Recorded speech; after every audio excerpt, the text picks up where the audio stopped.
Welcome to the MTD CNC Technical Corner. Today I have the privilege to be joined by Ben Miller from SolidCam UK, and we will be discussing new strategies and solutions for fifth axis full simultaneous machines. Welcome, Ben. Thanks very much, Gio. Thanks for having us.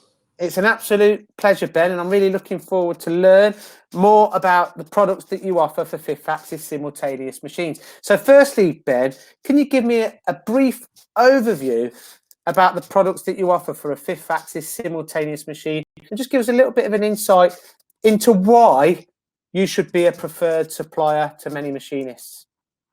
Yeah, so we offer full support for five-axis machines, whether that be indexial or simultaneous. We can produce post-processors for any machine with 5 axes or more axes. We can do positional work with more axes and that, simultaneous with 5 axes. And we've got different strategies for different applications and different tooling within SolidCam as well.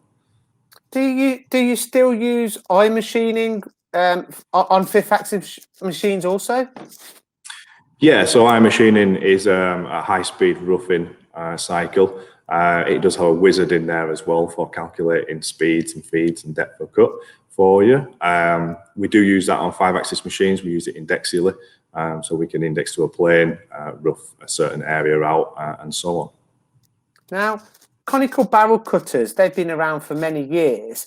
However, they're being used more and more now for some of the planes that are being produced on fifth axis simultaneous machines. And some of the cycle time reductions are breathtaking, really, and just don't seem real. What kind of strategies do you have for conical barrel cutting, and what kind of general savings are possible? Yeah, so with the conical barrel, traditionally you would have a part, maybe have a deep pocket, really tight corners in there. Traditionally you would use a ball nose cutter for this type of work. You'd be looking at a sort of step over of maybe 0.1 as you go down the wall to maintain the surface finish, giving you a small cusp. With the conical barrel, bringing that tool into the mix instead of the ball nose, you may have a sort of 95 radius on the side of the cutter, so you can increase the step over whilst maintaining the same surface finish and cusp height, really. So you may increase the step over to 0.7 up to a millimeter step down with a radius that large. So going from a 0.1 step down to a 1 mil step down will give you a 90% cycle time saving just by that alone. I mean, that is really fascinating, really. Now, in regards to the fifth axis machine applications, more and more people now are presenting more than just one component to the spindle with some clever work holding solutions.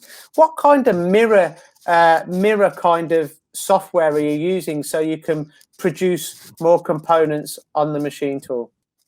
Yeah, so within SolidCam we have plenty of translation sort of operations where we can translate the cycles. We could produce the same handed component by just translating the operations, and we've also got mirror machining as well, so we can produce left and right handed parts just with a couple of clicks within the software.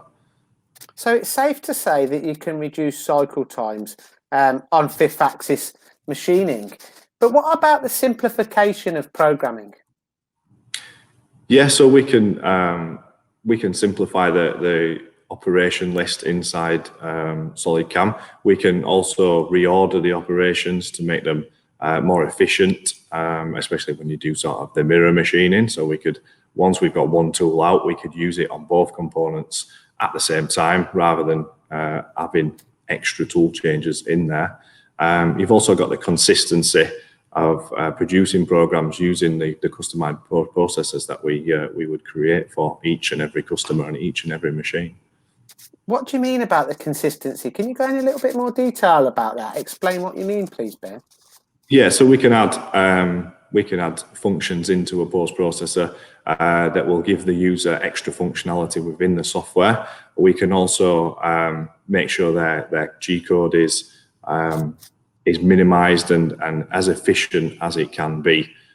for that machine tool as well. We can make it easy to read for the operator rather than just dumping out the code that will work. We can make sure the operator can read that code as well. So if things do need changing at the machine tool, they can be quickly and easily adjusted and adapted really there and then. Thank you, Ben. Now, Ben, what other machine tool configurations do you support before we go?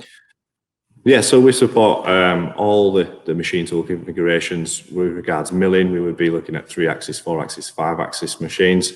We support the advanced mill turns as well, so we also support turning. So right from basic 2-axis turning up to the advanced mill turns, the Swiss types, and unlimited number of axes and channels regarding the advanced mill turns and Swiss types. Ben, thank you very much for your time. No problem, thanks very much.